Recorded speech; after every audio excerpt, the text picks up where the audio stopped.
अगर हम 20th century को देखें तो पूरी दुनिया पर यूरोपियन एंड वेस्टर्न कंट्रीज ने डोमिनेट किया। बात टेक्नोलॉजी की हो, ताकत की हो या फिर डेवलपमेंट की, हर मामले में वेस्टर्न कंट्रीज का नाम ही सुनने में आता था। लेकिन 21st सेंचुरी में हालात पूरी तरह से बदलते हुए दिखाई दे रहे हैं। अब हर जगह एशियन कंट्रीज का नाम टॉप पर लिया जा रहा है। भारत और जापान जैसे देश हर तरह से पश्चिमी देशों को टक्कर दे रहे हैं। इसके अलावा दोस्तों चीन और साउथ कोरिया भी अपनी टेक्नोलॉजी से हर किसी को हैरान कर रही है। चीन और साउथ कोरिया के बीच दोस्ती और अनबन का रिश्ता सदियों से चला है, लेकिन फिलहाल दोनों देशों में अच्छे रिश्ते माने जाते हैं। दोनों देशों में लैंग्वेज, कल्चर और फूड को लेकर काफी सिमिलैरिटी देखने को मिलती है। लेकिन अगर हम बारीकी से देखें तो ये दोनों देश एक दूसरे से काफी अलग हैं। आज की इस वीडियो में हम साउथ कोरिया और चीन के बीच में डिटेल में कंपैरिजन करेंगे और ये जानने की कोशिश करेंगे कि आखिर इन दोनों में कौन सा देश सबसे ज्यादा बेहतर है। तो दोस्तों देर किस बात की, अपना सीट बेल्ट बांधे अच्छे से, क्योंकि निकलेंगे हम साउथ कोरिया और चीन की एक शानदार और जानदार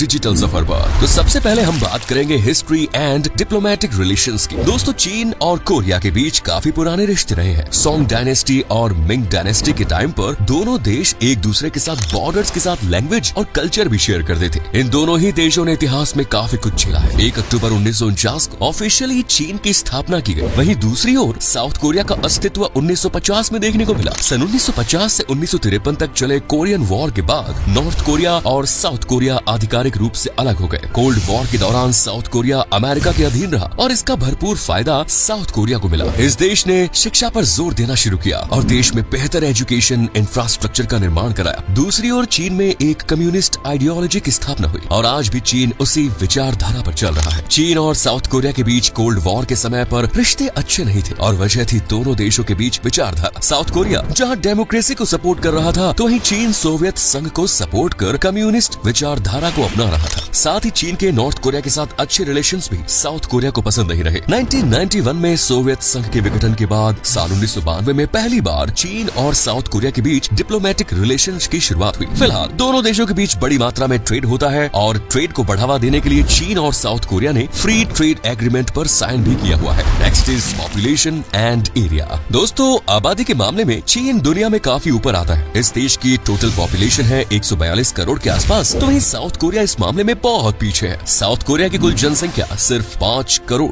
20 लाख के आसपास ही है। दोनों देशों के एरिया में भी बड़ा डिफरेंस है। 96 लाख स्क्वायर किलोमीटर के एरिया में फैला है, तो वहीं साउथ कोरिया का टोटल एरिया सिर्फ 1,210 स्क्वायर किलोमीटर का ही है। दोनों देशों के प्रमुख शहरों में अच्छी खासी भीड़ भाड़ भी देखने को मिल जाती है। चीन की कैपिटल सिटी का दर्जा बीजिंग को प्राप्त है, तो वहीं साउथ कोरिया की राजधानी होने का गौरव है सियोल के पास। आज दोनों ही देश तरक्की के मामले में नई ऊंचाइयों को छू रहे हैं। इन दोनों ही देशों के लिए अपनी संस्कृति और परंपराओं का पालन करते हैं और दूसरे देश के कल्चर को अपने ऊपर हावी नहीं होने देते। Next is GDP and per capita income. चलिए दोस्तों अब एक नजर दोनों देशों की इकोनॉमी पर भी डाल देते हैं। अमेरिका के बाद चीन वर्ल्ड की सेकंड लार्जेस्ट जीडीपी वाली कंट्री है, जिसकी जीडीपी $18 ट्रिलियन के आंकड़े को पार कर चुकी है। चीन ने जिस तरह से ग्लोबल मैन्युफैक्चरर हब के तौर पर अपनी पहचान बनाई है, उसे देखते हुए कहा जा रहा है कि 2035 तक चीन की इकोनॉमी अमेरिका को भी पीछे छोड़ देगी। ऐसे में चीन के लिए महाशक्ति बनने का रास्ता साफ हो जाएगा। वहीं साउथ कोरिया भी जीडीपी के मामले में टॉप 10 देशों की सूची में शुमार है। इसकी जीडीपी $1.8 ट्रिलियन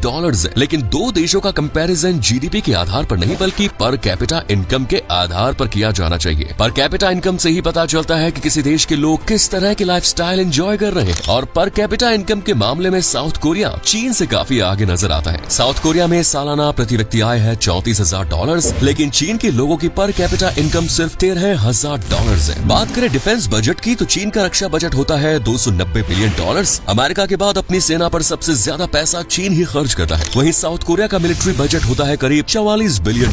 साथ ही आपको बता दें कि साउथ कोरिया में हर पुरुष के लिए 3 सालों की मिलिट्री सेवा अनिवार्य है। ताकत की बात करें तो चीन का पलड़ा हर क्षेत्र में ज्यादा नजर आता है, आर्मी, नेवी और एयरफोर्स। इसके अलावा चीन के पास 410 न्यूक्लियर वेपन्स भी हैं, जो इसकी सबसे बड़ी ताकत है और इसीलिए साउथ कोरिया कभी भी चीन से सीधे मुकाबला करने के बारे में नहीं सोचेगा। चीन की इकोनॉमी, टेक्नोलॉजी और इलेक्ट्रॉनिक इक्विपमेंट्स पर बेस्ड है। आज वर्ल्ड में इस्तेमाल होने वाले 70% मोबाइल चीन में बन रहे हैं। 80% एसी का उत्पादन चीन में हो रहा है। 60% जूते, 75% सोलर सेल्स, 60% सीमेंट, 50% स्टील, 50% कोयला और 56% समुद्री जहाज भी चीन में ही बन रहे हैं। साथ ही दुनिया में सबसे अधिक चावल, गेहूं, कपास, पालक, शहद, आलू और टमाटर का उत्पादन भी चीन ही कर रहा है। वहीं कोरिया अपनी टेक्नोलॉजी के कारण दुनिया में अलग पहचान बना चुका है। इलेक्ट्रॉनिक प्रोडक्ट्स बनाने में ये देश चीन को टक्कर दे रहा है। अपने घरों में आप LG, सैमसंग के प्रोडक्ट्स यूज कर रहे होंगे। Hyundai और किया जैसी कार कंपनियों के नाम भी आपने सुने होंगे। ये सभी कंपनियां साउथ कोरिया की ही हैं। साउथ कोरिया को पूरी दुनिया में कॉस्मेटिक कैपिटल के नाम से जाना जाता है। यहाँ की कॉस्मेटिक इंडस्ट्रीज ने पिछले कुछ सालों के दौरान तेजी से तरक्की की है। Next is language, religion and education. दोस्तों, चीन की ऑफिशियल लैंग्वेज मैंड्रिन है और देश की 70% आबादी इसी भाषा का इस्तेमाल करती है। इसके अलावा करीब 300 भाषाएं चीन में आम बोलचाल में इस्तेमाल होती हैं। वहीं साउथ कोरिया के लोग सबसे अधिक कोरियन लैंग्वेज बोलना ही पसंद करते हैं। पूरे देश में कोरियन भाषा ही सबसे अधिक बोली जाती है। इसके अलावा लोग इंग्लिश लैंग्वेज भी समझ और बोल लेते हैं। इससे पता चलता है कि दोनों देशों के लोग अपनी भाषाओं का कितना सम्मान करते हैं। धार्मिक दृष्टिकोण की बात करें तो साउथ कोरिया में 70% आबादी ईसाई धर्म को मानने वाले लोगों की है और 16% आबादी मुसलमानों की। 60% लोग इस देश में ऐसे हैं जो किसी भी धर्म को फॉलो नहीं करते। इस तरह चीन भी एक नास्तिक देश के तौर पर ही जाना जाता है। यहाँ की 75% आबादी किसी भी धर्म को नहीं मानती। हालांकि 15% लोग ऐसे हैं जो बौद्ध धर्म को मानते हैं। इसके अलावा कुछ लोग ताओइज्म और ईसाई धर्म को भी फॉलो करते हैं। साउथ कोरिया और चीन एजुकेशन की इंपॉर्टेंस को बहुत पहले ही समझ गए थे दोस्तों। इसीलिए 20वीं शताब्दी में ही दोनों देशों ने एक मजबूत एजुकेशन इंफ्रास्ट्रक्चर डेवलप करना शुरू किया। आज के समय में चीन का लिटरेसी रेट है 96%। इस बेहतर लिटरेसी रेट की वजह से ही हर साल चीन में लाखों की संख्या में स्किल्ड लेबर ग्रेजुएट हो रही है। साउथ कोरिया का एजुकेशन सिस्टम भी कमाल का है। आज इस देश का लिटरेसी रेट 98% पहुंच गया है। चीन में इंडस्ट्रियलाइजेशन की शुरुआत हुई और तभी से यहाँ पर शिक्षा पर जोर देना शुरू किया गया। चीन के लीडर्स ने भाप लिया था कि स्किल्स, ट्रेनिंग और एजुकेशन के दम पर ही देश को तरक्की की राह पर आगे ले जाया जा सकता है। वहीं साउथ कोरिया में एक बहुत स्ट्रिक्ट एजुकेशन सिस्टम देखने को मिलता है। यहाँ के स्कूलों में बाहर के जूते चप्पल बच्चे अपने क्लासरूम में नहीं लेकर जा सकते। स्कूलों में आज भी सजा के तौर पर बच्चों को पीटा जाता है। स्कूल के बाद बच्चों को कई प्रकार के एक्स्ट्रा क्लास, स्पेशल क्लास और ट्यूशंस भी लेनी होती है और स्कूलों में साफ सफाई की जिम्मेदारी भी बच्चों की ही होती है। चलिए कुछ अदर फैक्ट्स की बात कर लेते हैं। दोस्तों, वैसे तो चीन और साउथ कोरिया के बारे में बताने के लिए ढेर सारी बातें हैं, लेकिन कुछ इंटरेस्टिंग बातें इन दोनों देशों के बारे में हम बताते हैं। अमेरिका को पीछे छोड़ सुपर पावर बनने के लिए चीन कई तरह की चाल चल रहा है। ये अन्य देशों को पैसा उधार देकर उन्हें अपनी डेट ट्रैप पॉलिसी में फंसा रहा है। आज अफ्रीका और एशिया के कई ऐसे देश हैं जो चीन के इशारों पर चल रहे हैं। आपको एक बात जानकर हैरानी होगी कि दुनिया में जितने भी पांडा है उन सभी पर चीन का ही अधिकार है। चीन दुनिया में सबसे अधिक प्रदूषण वाला देश है। आपको जानकर हैरानी होगी कि चीन काफी समय से एक नकली सूरज बनाने की तैयारी में है और वहीं दूसरी ओर साउथ कोरिया में एक मौज मस्ती वाला कल्चर देखने को मिलता है। कॉस्मेटिक कैपिटल होने के बावजूद इस देश में टैटू बनवाना बैन है। यहाँ आपको एक भी टैटू आर्टिस्ट देखने को नहीं मिलेगा। साउथ कोरिया में लाल कलर के पेन का इस्तेमाल काफी अशुभ माना जाता है। एक और जहाँ अधिकतर देशों में 13 नंबर को अनलकी मानते हैं, लेकिन साउथ कोरिया में 4 नंबर को अनलकी मानते हैं। यहाँ की लिफ्ट्स में और बिल्डिंग में 4 नंबर की फ्लोर होती ही नहीं है। साउथ कोरिया में जब भी कोई नया घर लेता है तो लोग उसे टॉयलेट पेपर गिफ्ट करते हैं, कि यहाँ की संस्कृति का एक हिस्सा है। Famous food. दोस्तों, इन दोनों देशों का जायका भी पूरी दुनिया में काफी डिफरेंट है। साउथ कोरिया के लोगों का सबसे पसंदीदा खाना किमची है, जो यहाँ हर जगह स्ट्रीट फूड के तौर पर आपको बिकता नजर आ जाएगा। इसके अलावा लोग मीठे आलू खाना पसंद करते हैं। सुअर का मांस भी साउथ कोरिया में खाया जाता है। सी फूड खाना भी साउथ कोरिया के लोग पसंद करते हैं और ऑक्टोपस यहाँ बड़े चाव के साथ खाया जाता है। दूसरी ओर चीन के खाने के बारे में शायद ही आप लोग सुनना पसंद करेंगे। यहाँ का खाना कम से कम इंसानों के खाने लायक तो बिल्कुल भी नहीं है। चीन में कॉकरोच भी खाए जाते हैं और कई जगह तो कॉकरोच के फर्म्स भी बने हुए हैं। पेशाब में उबले हुए अंडे, पांडा की पोटी से तैयार की गई कॉफी और चिड़िया के घोंसले का सूप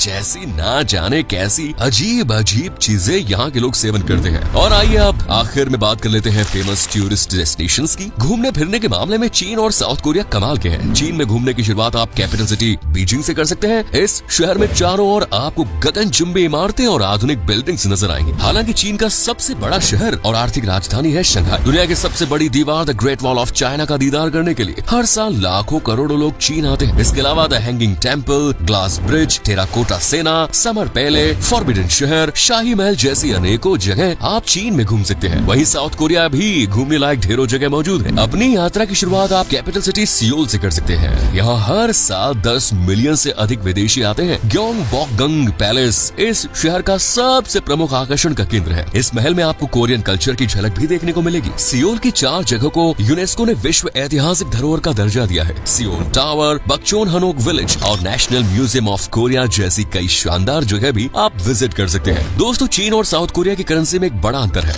एक चाइनीज युआन लगभग 187 साउथ कोरियन वॉन के बराबर है, यानी कि चीन की करेंसी साउथ कोरिया के मुकाबले काफी मजबूत है। हालांकि दोनों देशों में घूमना, रहना और खाना भारत के मुकाबले थोड़ा महंगा है। तो दोस्तों, ये थी चीन और साउथ कोरिया के बारे में पूरी जानकारी। इन दोनों में से कौन सा देश आपको ज्यादा अच्छा लगा, और अगर आपको मौका मिले तो आप कहाँ जाना पसंद करेंगे, हमें कमेंट्स में जरूर बताएं।